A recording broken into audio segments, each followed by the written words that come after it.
En efecto, los temas de vivienda son protagonistas hoy. Decíamos antes, en la preocupación, ¿no? En ese listado de preocupaciones y problemas de la ciudadanía, muy relacionados con la sostenibilidad y muy pegados a todos los debates que tienen que ver con la equidad y la cohesión social. Así que tenemos hoy el lujo de contar nada menos online que con Tatiana Márquez. Ella es miembro del gabinete de la Comisaria Europea de Energía de la Comisión Europea y nos va a contar cuáles son las líneas directrices de la política europea en vivienda asequible que acaba de ver la luz. No sé si te tenemos ya conectada, Tatiana. Aquí estoy, espero que me veáis. Perfectamente, alto y claro, te escuchamos, así que cuando tú quieras. Muy bien, muchísimas gracias, Cristina, por darme la palabra. Pues sí, efectivamente, estamos en un momento, digamos, muy dulce para el equipo en el que yo trabajo, porque justo ayer la Comisión adoptó el Plan de Acción sobre Vivienda Asequible, que responde claramente a un reconocimiento por parte de la Unión Europea, yo diría de nuestra presidenta Ursula von der Leyen, de que el problema de la vivienda es un problema cruciante para los europeos y que aparece una vez tras otra en los diferentes resultados de las estadísticas europeas. Cada vez que preguntamos a los ciudadanos europeos cuáles son los problemas que consideráis más importantes, pues la vivienda aparece entre los primeros. Y esto es una cosa que ocurre no solamente a nivel de España, sino, como decías, a nivel de Europa. En todos los países hay, con mayor o menor medida, una preocupación creciente por el acceso a la vivienda, vivienda asequible y vivienda sostenible, que es el tema principal del que habéis estado hablando durante el día de hoy. Así que, a pesar de que la Unión Europea no tiene en los tratados una competencia expresa en materia de vivienda, nuestra presidenta encontró al principio de su mandato que este era un problema que la Comisión tenía que estudiar y teníamos que ver hasta qué punto podíamos tener un valor añadido al trabajo que ya hacen los Estados miembros, tanto a nivel nacional como a nivel regional y muchas veces en el tema de la vivienda a nivel local. No tenemos competencia, pero sí podemos actuar en muchas otras vertientes, en muchas otras políticas. Os doy unos ejemplos. En materia de ayudas de Estado, la Unión Europea es competente para decidir cuándo los Estados miembros pueden establecer ayudas tanto para renovar las viviendas como para construir nuevas viviendas. Es algo que sabíamos que los Estados miembros querían que flexibilizáramos a nivel europeo para que pudieran eh, eh, otorgar más ayudas a la construcción, no simplemente de viviendas sociales, sino también de lo que llamamos viviendas asequibles, es decir, viviendas para las clases medias, no únicamente para los más desfavorecidos. Y es una de las cosas que, junto con el plan de acción de vivienda asequible que se ha adoptado ayer, pues también la Comisión ha adoptado ayer, que es la flexibilización del tema de las ayudas de Estado. Este es solo un ejemplo. En realidad, como decía Cristina, lo que hemos visto es que los precios tanto del alquiler como de las casas, del precio de venta de las casas, ha aumentado muchísimo en los últimos años, en concreto en los 10 últimos años, y particularmente cuando empezamos la recuperación después del COVID. Se mencionaba un 60% de incremento de los precios nominales. En términos reales estaríamos en torno a un 20% y un 20% también de incremento nominal de los precios de los alquileres en los 10 últimos años. Por supuesto, estas cifras que doy se tratan de cifras medias a nivel de la Unión Europea. Si nos centramos dentro de cada uno de los estados, veremos que hay diferencias muy importantes en diferentes partes de estos estados. Por ejemplo, lo vemos en España, que no es lo mismo los incrementos que se han producido en las grandes ciudades como Madrid o Barcelona, o en zonas turísticas como Málaga o las islas. Ahí vemos que los incrementos son mucho más superiores que esa media que daba yo del 60%. Tenemos zonas en Europa incluso en las que el precio de las viviendas se ha multiplicado por 200 en los últimos 10 años. Por lo tanto, si bien se trata de una tendencia general, estas cifras esconden, digamos, estadísticas mucho más acuciantes cuando miramos a nivel local. Por el contrario, tenemos zonas de Europa en las que quizá el precio del metro cuadrado no aumenta, pero se estanca debido a que son zonas en declives, muchas veces zonas rurales, que están faltas de servicios públicos y que, por tanto, donde la población tiende a marcharse hacia otras zonas con más posibilidades o mayor crecimiento económico. Otra cifra importante que tenemos que destacar es que durante estos 10 últimos años hemos visto una disminución significativa del número de permisos de construcción que se están pidiendo. En concreto, desde 2021 hemos visto una caída de un 22%, y ello nos hace pensar que es esta diferente evolución, por una parte, un aumento de la demanda en materia de vivienda, junto con una disminución en la construcción de nueva vivienda o la renovación de vivienda existente, pero que no era utilizada como vivienda, pues hace que exista un desequilibrio en el mercado que hace que los precios aumenten. Al mismo tiempo, como decía, tenemos zonas en todos los estados en las que han entrado en declive, en las que hay casas vacías, que hemos cuantificado en torno a un 20% de casas no ocupadas. Pero no se trata simplemente de un problema, digamos, del entorno rural o de las zonas en declive económico, sino que en ciudades como, por ejemplo, en París, también se ha cuantificado que en torno a un 20% del parque de viviendas se encuentran desocupado o no ocupado suficientemente. Es importante, en el plan que adoptamos ayer, la cuantificación de cuántas viviendas faltan en Europa. Actualmente estamos construyendo alrededor de 1,6 millones de casas todos los años a nivel de la Unión Europea, pero hemos calculado que necesitaríamos 2 millones de casas cada año para cubrir la demanda de viviendas que tenemos actualmente. En términos monetarios, esto significa que deberíamos invertir en torno a 150.000 millones de euros cada año, tanto incluyendo dinero público como dinero privado, es decir, dinero que también sale cuando se compra una casa o se alquila de las familias, el presupuesto de las familias, pero se trata de cifras obviamente muy importantes. Ayer, el paquete de vivienda asequible que se adoptó en Bruselas incluye, aparte de un plan con medidas que voy a intentar simplificar o hacer un breve sumario aquí, aparte de este plan, también adoptamos, como ya he mencionado, unas reglas revisadas de ayudas de Estado en materia de vivienda para hacer más fácil a los Estados miembros que puedan invertir en vivienda asequible, no solo en vivienda social. Y también se adoptaron una estrategia de construcción europea para modernizar el sector de la construcción, luego hablaré un poquito más de esto, y una recomendación sobre la nueva European Bauhaus. Intentar de nuevo hacer que los criterios estéticos y los criterios de sostenibilidad vayan de la mano junto con el precio de las viviendas. El plan de acción de vivienda asequible básicamente se centra en 10 medidas, en 4 áreas distintas. La primera de las áreas es el tema de la oferta de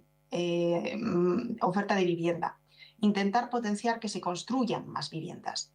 Eso se hace básicamente a través de 4 ideas o 4 acciones. La primera es modernizar el sector de la construcción.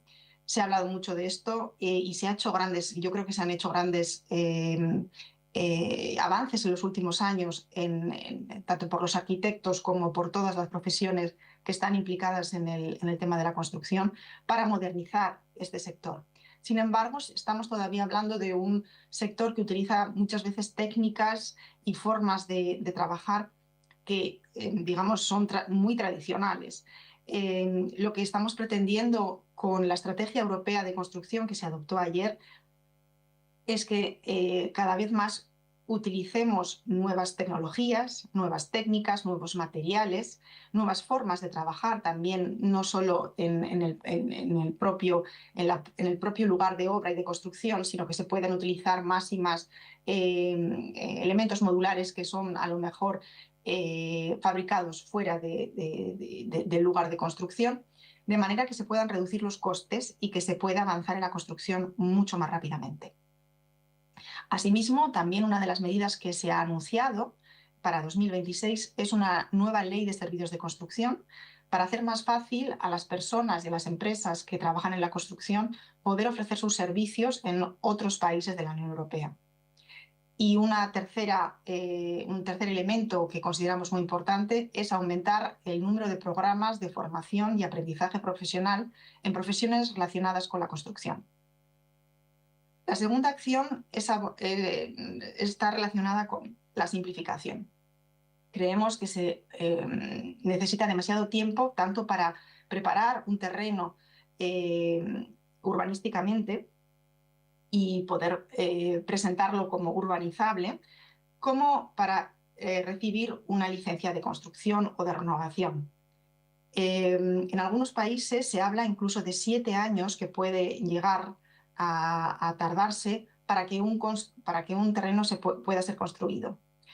Por eso lo que la Comisión va a trabajar en los próximos años es en base a un paquete de simplificación legislativa en materia de vivienda que debería salir en 2027 y que debería simplificar la legislación europea que pueda afectar al tema de la construcción y a los permisos, pero que también incitará a los Estados miembros para simplificar la legislación nacional, regional y local, porque como me imagino que entenderéis, mucha de esta legislación que hace que se tarde más en obtener estos permisos y en preparar el terreno urbanizable, pues tiene origen nacional o local. Tercera acción es todo lo que tiene que ver con compatibilizar la asequibilidad de las viviendas con la calidad y con la sostenibilidad. Y aquí son una serie de medidas en las que se encuentra, por ejemplo, la nueva Bauhaus europea, pero también otras medidas como pueden ser dar orientaciones a los Estados miembros sobre cómo establecer ventanillas únicas para la renovación de viviendas, o elaborar planes nacionales o cómo elaborar los planes nacionales de renovación de edificios que cada Estado miembro tiene que presentar a la Comisión en el año que viene, en el 2026. El segundo pilar del plan es sobre cómo movilizar más inversión en materia de vivienda. Lo que vamos a crear es una plataforma europea de inversiones para vivienda asequible y sostenible que estará operativa a mediados del año que viene y que lo que pretende es dar toda la información necesaria a los promotores y personas que tengan proyectos de vivienda asequible y social sobre cómo conseguir obtener fondos para gestionar y para llevar a cabo sus proyectos.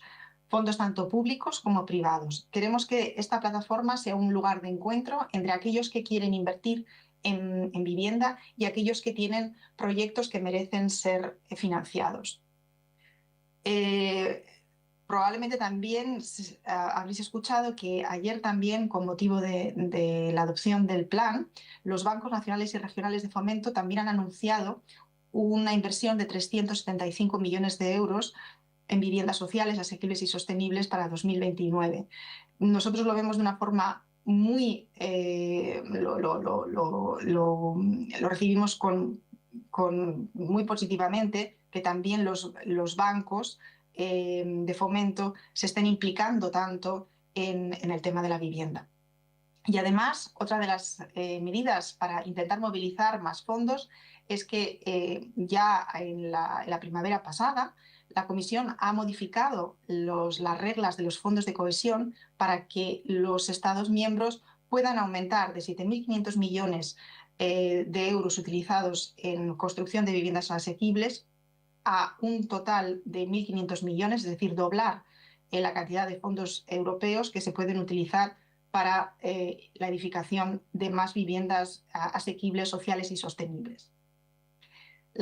La quinta acción que tenemos en el plan es los servicios generales de interés general, lo que ya he mencionado, la flexibilización de las ayudas de Estado, las reglas sobre ayudas de Estado, para que los Estados puedan financiar no solo viviendas sociales, pero también viviendas para clases medias.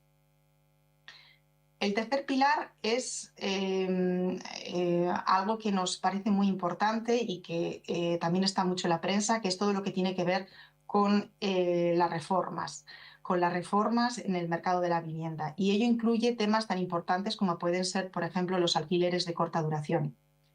A nivel de la Unión Europea existe ya un reglamento que entra en vigor en el año 2026 y que establece ciertas reglas que tienen que obligan a las plataformas digitales como pueden ser Airbnb o Booking, que se ocupan de ofrecer casas con alquileres de corta duración. Existen, sin embargo, ciertas cosas que creemos que se pueden mejorar en cómo se gestionan estos alquileres y es lo que vamos a intentar modificar en una nueva ley sobre alquileres que tendrá que ser propuesta por la Comisión a finales del año que viene. Otro tema importante es el tema de la especulación. Creemos que es importante que tengamos datos objetivos, datos reales para poder calcular, cuantificar cuál es el impacto de la especulación en el mercado de la vivienda. Actualmente nos hemos encontrado con una gran falta de transparencia en los datos. Por ejemplo, es difícil de saber quién es el propietario de las viviendas que forman un barrio, si se trata simplemente de hogares o de pequeñas familias que lo utilizan como segunda residencia, o si estamos hablando de inversores institucionales, como puedan ser grupos de inversión o fondos de pensiones. Es una información que es importante saber para que los gobiernos que toman decisiones y que toman medidas en materia de especulación puedan tomar esas decisiones de manera informada y basada en datos. Y finalmente, otra de las medidas de reformas que creemos que es importante es todo lo que tiene que ver con el trabajo con los Estados miembros. Cómo ayudarles a diseñar las políticas fiscales, por ejemplo, para que la fiscalidad sobre las viviendas pueda ser utilizada para mejorar la asequibilidad. Cómo mejorar las estadísticas en materia de vivienda, qué tipo de reformas legislativas serán necesarias que los Estados miembros pongan en funcionamiento para mejorar el mercado de la vivienda, para hacerlo más transparente. Estos son todo una serie de medidas que la Comisión va a intentar tomar a través de las recomendaciones que dan los Estados miembros en el semestre europeo. Y finalmente, el último pilar en el que nos hemos centrado en el plan de acción es todo lo que tiene que ver con las personas más afectadas, más vulnerables por los altos precios de la vivienda. Y aquí nos estamos refiriendo sobre todo a dos colectivos. Por una parte, las personas jóvenes, que creemos que son las más desfavorecidas de la situación actual en la que tenemos el mercado de la vivienda. Y por otra parte, el sinhogarismo, y otros colectivos que están discriminados en materia de acceso a la vivienda.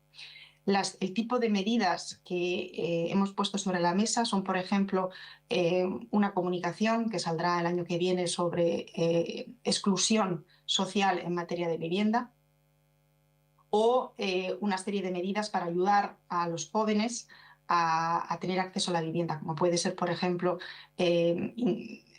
planes de garantías para jóvenes y estudiantes para que puedan acceder al mercado del alquiler y no tengan que hacer frente ellos mismos con su propio dinero a grandes depósitos al inicio del contrato, o algún tipo de garantía para que en el caso de impago por algunos meses pueda ser el Estado el que se haga valedor de ese joven y pueda concluir los contratos de arrendamiento.